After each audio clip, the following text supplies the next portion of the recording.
Marami na sa ngayon ang nalilito sa ginagawa nitong si Coach Steve Kerr mga idol, especially sa kanyang star player na si Stephen Curry. Alam natin ito ay kanyang iniingatan lamang, subalit marami na ang komunikasyon sa kanyang pamamaraan. Itong Stephen Curry ay isang star player, veterano, subalit ganun pa rin ang kanyang minutong inilalaro. Mababa mga idol, 32 minutes hanggang 33 minutes lamang ito.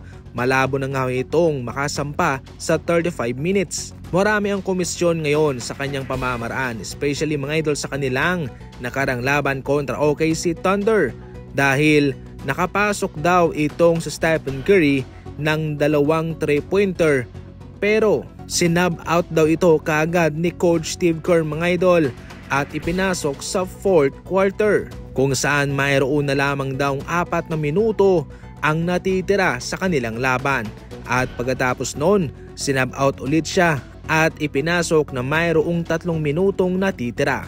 Sa ngayon, pinangangambahan nga rin na baka masibak itong si Coach Steve Kerr ng front office ng Golden State, sapagkat hindi rin naman maganda ang tinatakbo ng kanilang koponan sa ngayon, at dumagdag pa itong kanyang ginagawa kay Stephen Curry.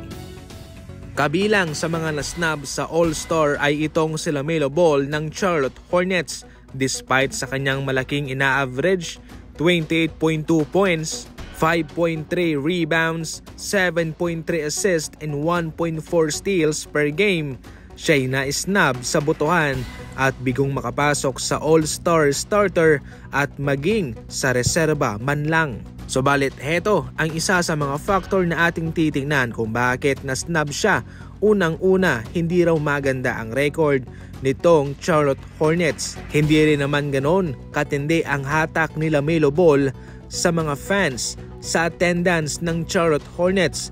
Ayon sa impormasyon galing sa ESPN, ang Hornets ay nasa ranking na 21st sa attendance sa taong ito. Ibig sabihin niyan ay kukonti lamang ang nanonood sa kanya, na siyang nagre-resulta mga idol sa pagbaba ng botohan galing sa fans. At syempre nakaapekto din ang boto galing sa mga kapwa players at sa media. Kinontra at hindi nagustuhan ni Coach JJ Redick ang proposisyon nitong si Kome Adam Silver na babaan daw sa 10 minuto ang quarter sa orihinal na 12 minuto.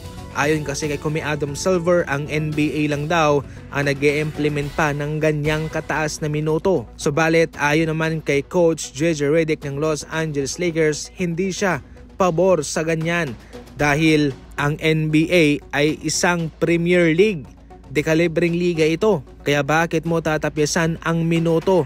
Bakit mo isasabay itong NBA sa ibang liga? Hindi ito magandang ideya ayon mismo kay Coach JJ Redick. Sa madaling salita, dapat na ipakita pa rin ng NBA na sila, kabilang sila mga idol sa mga dekalibreng liga, dapat ganoon pa rin ang kanilang standard. Walang dapat baguhin. Para sa inyo mga idol, ano ang komento ninyo patungkol dyan? I-comment lang.